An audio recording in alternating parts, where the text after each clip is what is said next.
As promised, this is a Cyber9000 from pneuVentures introduction video. This gun is vintage classic 1997 model.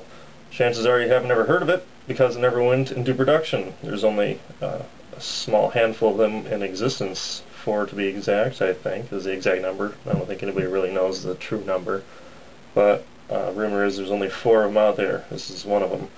It's a pre-production prototype. Gun was never produced because the company pneuVentures went out of business. pneuVentures is the company that originally made the shockers that Smart Parts sold. This is a 1995 model shocker, very old, very outdated. Still works, but still pretty old. In 1997, Smart Parts and pneuVentures had some little disagreements and they went their separate ways. And both companies decided they wanted to make second generation shockers to continue to sell. Smart Parts did this with this gun here, the Shocker Sport, which is all redesigned compared to the old ones. It has new solenoids, new firing assembly, new electronics. Electronics are much better. New battery, uses a 9-volt in the frame, or not 9-volt, but it uses a regular battery in the frame. You can use a 9-volt if you want. It's actually a 7.5-volt battery. And this gun was also faster. It shoots 13 balls per second, a little bit more efficient too. At the same time that Smart Parts did that, pneuVentures also decided they wanted to make their own second generation shocker, which they called the Warrior. And the name was later changed to Cyber9000, which is what everybody knows of it today. So they designed this gun with a couple new enhancements. Notably, they removed the batteries from the body and put them in the circuit housing. The solenoids are the same. Firing assembly is pretty much the same thing. It's still capped at 9 balls per second, still slow. The electronics are all new, but they're pretty outdated either way. So this gun itself is actually much worse than this Smart Parts version. Smart Parts did a lot of changes, pneuVentures only did a couple things. But who knows what they had planned. Turn it on. Right now I'm set with a game timer at 10 minutes. Go ahead and start it. It starts kicking down. Because this is the first gun with a built-in game timer. Game timers have been used for all kinds of things since then. They've been used in guns, they've been used in hoppers, they've been used in grips. In case anybody remembers the Omega grips, they had a little game timer built into the side right there. Those are great. I had some of those. They've been used in gloves. People put them in gloves. People carry around timers on their lanyards and things. It all comes back to the Cyber9000 right here.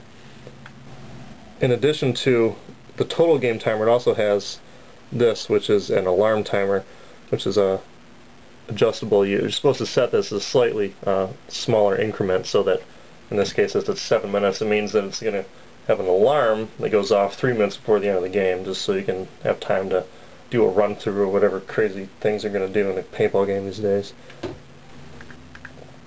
Right here is the shots fired. It's not going to do anything right now because it doesn't have the chronograph attached. V is for the velocity, the chronograph, which I just mentioned, attaches right there and hooks onto the front of the barrel. And this is how you would tell the velocity in the middle of a game. See right now, it comes up with dashes because there's nothing attached, no feedback. I'm not exactly certain that you could play with the chronograph attached because it would be of this large appendage sticking out of your barrel, but that would be good for tinkering and playing around in the backyard. And ST was the shots total. And again, this is the alarm timer. What I'm going to do right now is show some of the internals while this thing ticks down. This is what they look like. There's wires everywhere, there's glue, there's shrink wrap, there's all kinds of gunk. Nobody really knows if this was the final production electronics or if this was just a homemade version that was produced for these prototypes. Personally, I can't guess either way because at the time the only other electronic guns out there were the Angel and the original Shocker and also the Rainmakers, and all of them had really bad electronics in them, so who knows. This could have been just the way it was.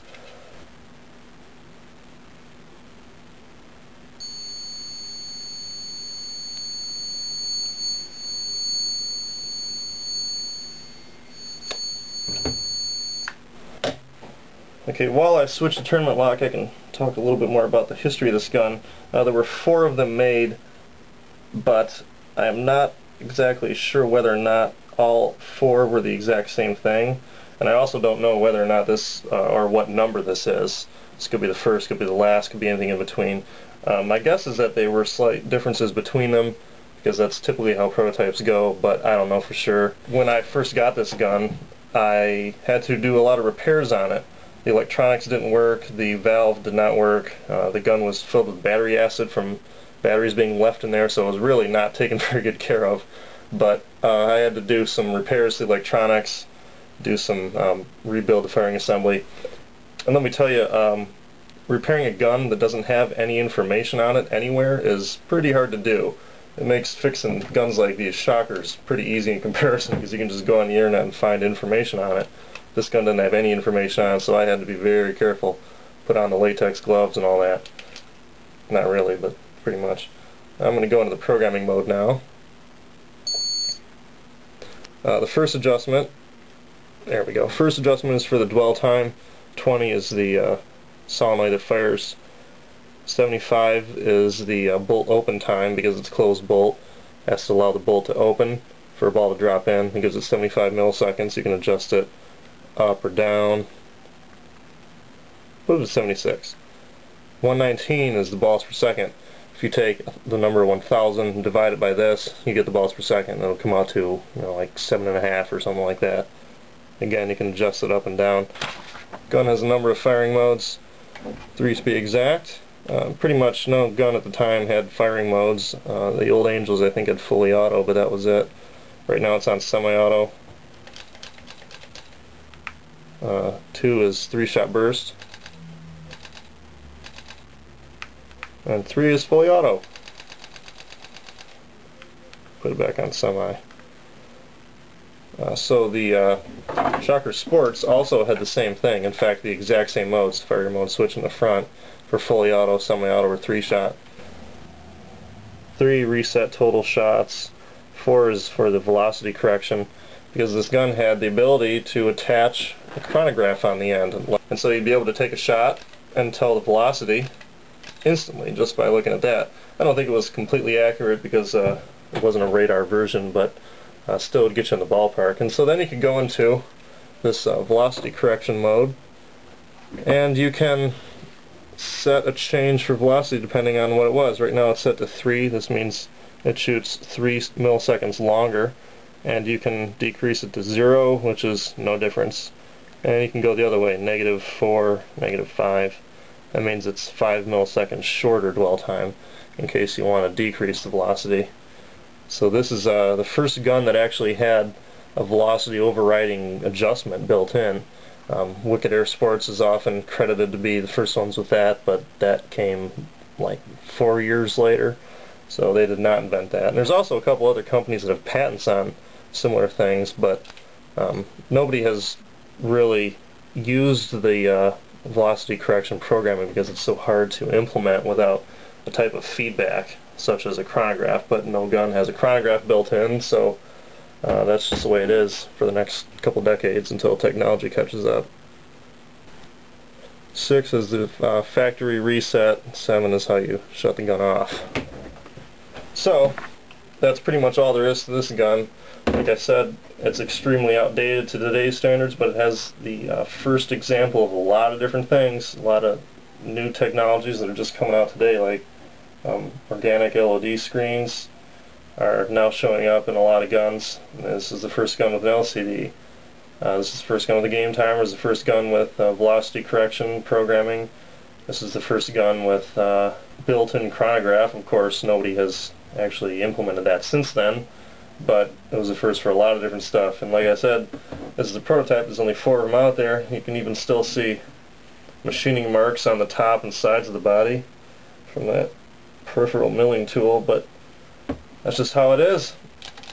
Right now I'm going to take it outside and make a very brief video with it.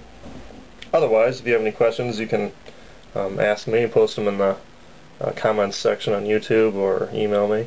I might make a section for this on the website in the future, but who knows what will happen. Depends on the demand for it, really. Anyway, that's it. So thanks for watching.